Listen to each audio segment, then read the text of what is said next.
Kia ora Aotearoa, welcome whānau to the War on News, your weekly safety council long assault on current affairs, being live from the palatial Stratus News bunker, buried deep beneath the heart of the Greyland Republic. If this show was the president of the International Monetary Fund, who would have thunk it would be necessary to remind us that raping hotel maids is not considered a freebie that can be put on the corporate expense account? In tonight's political media crimes against reason kill zone, pass the duchy to the left-hand side, optimistic growth forecasts are proof that Treasury is staffed by hardcore stoners. After all his leaked emails, Don Brash sends John Key a Dear John letter. It was either that or a telegraph in Morse code. Father of all budgets dressed up in drag so it looks moderate the way a meth addict looks moderate. Plus this week's Sex in the Super City, Wanko of the Week, and the Barack Obama People's Hero of the Week Award. Leading the war on news this week, brothers and sisters, the redneck bigotry of Hone hate on Facebook went to new book-burning highs this week with the launch of Get Out of Our Government, Hone Harawira, You Piece of Crap. Now, the first thing one would note, of course, is that Hone is not in fact in government, he is in Parliament, but once you start reading the comments, you quickly realise general knowledge is not a strong point. After reading willfully ignorant comment after willfully ignorant comment on Get Out of Our Government, Hone Harawira, You Piece of Crap, I've come to the conclusion that there is a ZB listening chunk of New Zealand that seem to be under the false impression that Hone Harawira wants to waste taxpayer money on building a time machine to go back to the 1840s. When the mainstream media aren't misquoting Hone over supporting Bin Laden and eating kittens, the meme is that Hone is some incompetent buffoon who can't organise his party, with claims this week that the Electoral Commission would need 8 weeks to process his party application for the by-election. Turns out that the Electoral Commission can process the application in 4 weeks, and that Hone will be standing for Mana as a registered party, despite misquoting him, manufacturing a story over his mother and insinuating he isn't competent getting his party registered. Mana got 2.3% in the Horizon poll, higher than the 2.1% the Māori Party got. On One Tree Hill, Sir John Campbell Logan's monument to the Māori people was meant as a memorial to the passing of the entire race. Such were the dire statistics from the impact of colonialism. Māori made up 50% of the nation of New Zealand in the 1860s, but fell to only 10% by 1891, with them holding less than 17% of their land by the turn of the 19th century. If I was part of an indigenous culture whose experience of colonialism almost resulted in the near collapse of the entire race, then I'd be pretty justified in being genuinely pissed off about the manner in which that experience had been sold as universally positive, so shut up, as well. Hone's use of white mofos raping and pillaging the land for Māori isn't racist, it's a historical fact.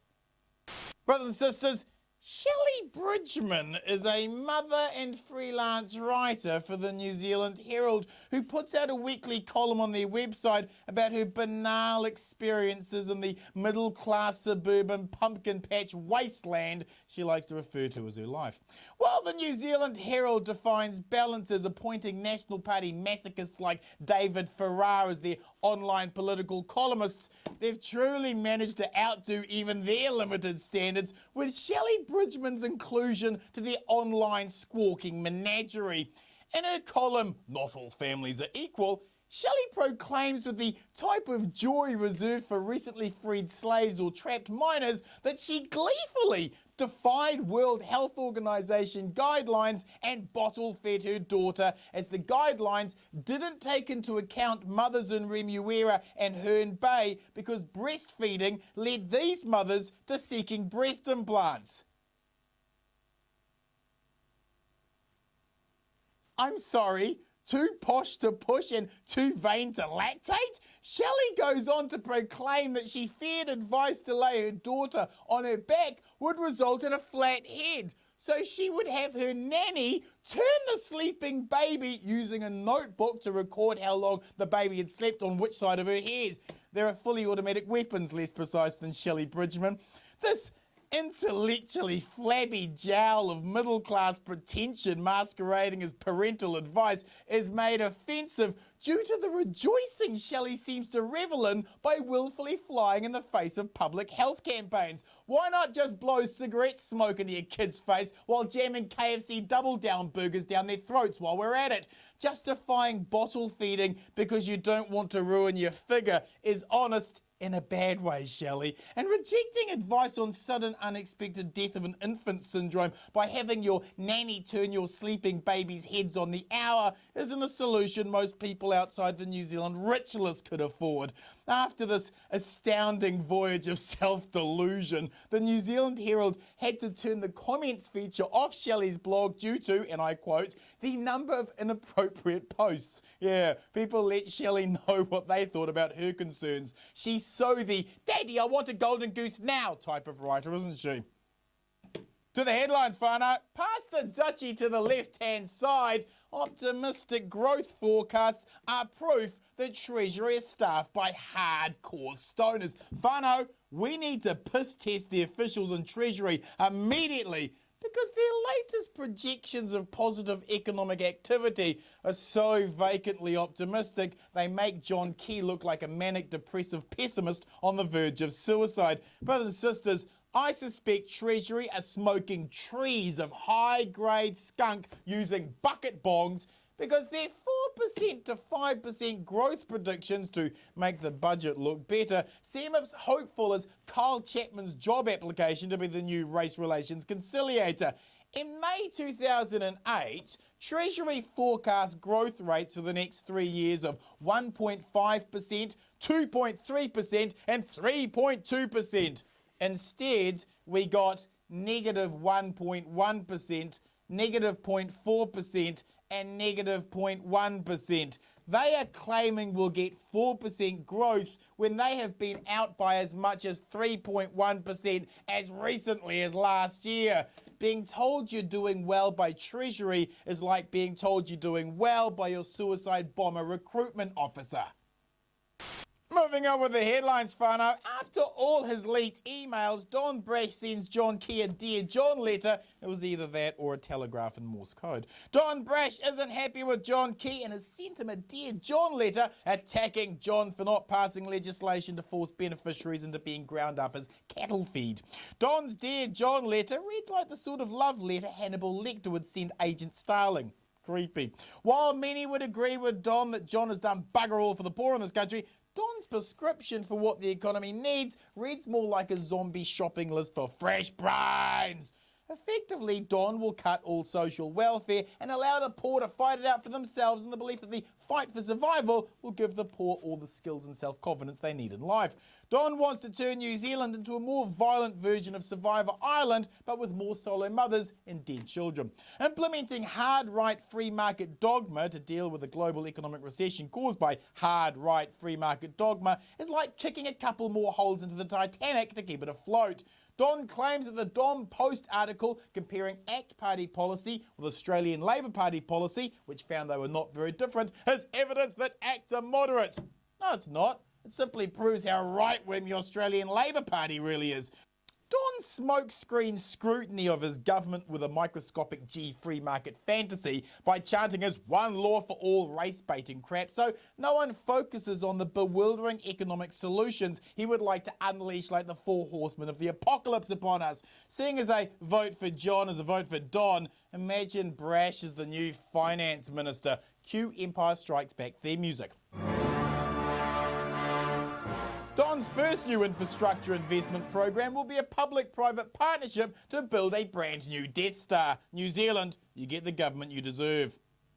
Moving on with the headlines, whānau. Father of all budgets dressed up in drag so it looks moderate the way a meth addict looks moderate. Right-wing corporate media pundit after right-wing corporate media pundit have lined up to tell New Zealanders that this budget is moderate. Yes, a zero budget during one of the worst economic recessions ever is moderate. This is really the father of all budgets and drag, and Dad looks like he's a violent drunk with a penchant for grievous bodily harm. Treasury have been off as massively as they have because the very dynamics of our consumer-led economy have changed in a unique way because of the size and speed of the 2008 stock market collapse. New Zealanders have clicked that things have changed, have understood that momentous events have transpired and are in survival mode. For the first time in their lives, many middle-class New Zealanders do not feel middle class, and they have shut the wallet to consumer culture and are adapting at a faster rate away from consumption than the government bean counters have been able to map. Raising GST to subsidise a tax cut for the well-off was supposed to turbocharge the economy. It has, in fact, led to $1 billion deficit. While the government claims the Christchurch earthquake is what has thrown the economy into a tailspin, the reality is this do-nothing government with the same tired old ideas of cutting public spending while increasing corporate welfare had failed New Zealand well before the second earthquake struck.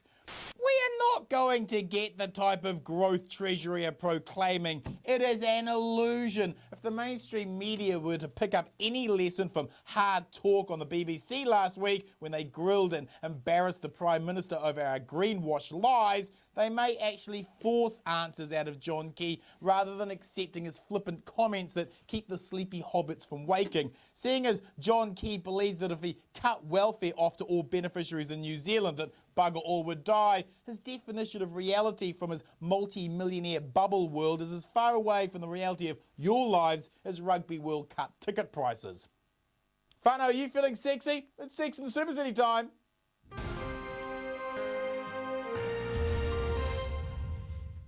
Thank the little baby Jesus that Aucklanders have penny holes to show real political leadership and call the ram-through dog's breakfast that Rodney damaged toxic goods hiders made of the Auckland Super City for what it is: expensive, unwieldy and unfriendly to communities. Penny has articulated what we can all see. The Super City is not working. The haste with which National allowed Rodney Hyde to annex Auckland and ram that annexation through Parliament with as little dialogue as possible has left a result that every Aucklander should be angry with. Let's not forget that National and ACT originally planned for their boy John Banks to win the election and set the Super City up as a vehicle to mass privatise Auckland's assets in a quick-fire raffle sale to their corporate mates. The once former Minister of State-Owned Assets, Simon Power, is about to get a job from. The fact Len Brown stole a landslide that none of the mainstream media saw coming has thrown all those privatisation dreams aside and has left Len Brown to run the deformed monster the Super City ended up becoming, while also struggling to explain to Aucklanders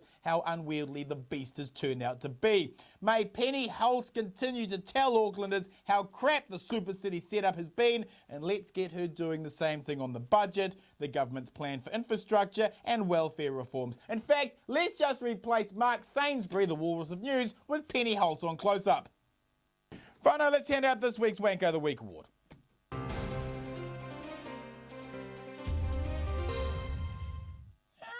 Sisters, this week's Wanko of the Week has to go to all the justifications for cutting working for families while handing out tax cuts to the rich.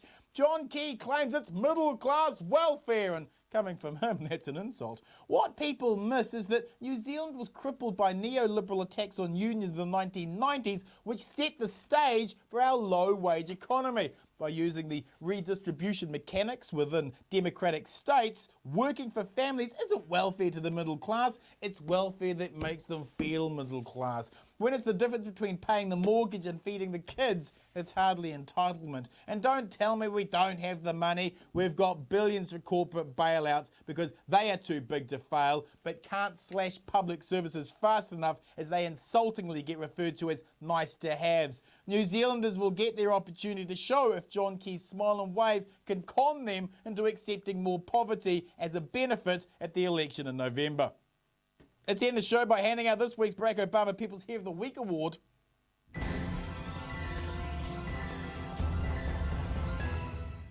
Brothers and sisters, this week's Barack Obama People's Hero of the Week award has to go to the Chinese government and their treatment of artist Ai Weiwei. All Ai Weiwei has done is point out that China has to move away from being a communist totalitarian dictatorship and move towards being a democracy. For this, he has disappeared and has just surfaced after almost 2 months to see his wife while under house arrest on charges he's not allowed to mention.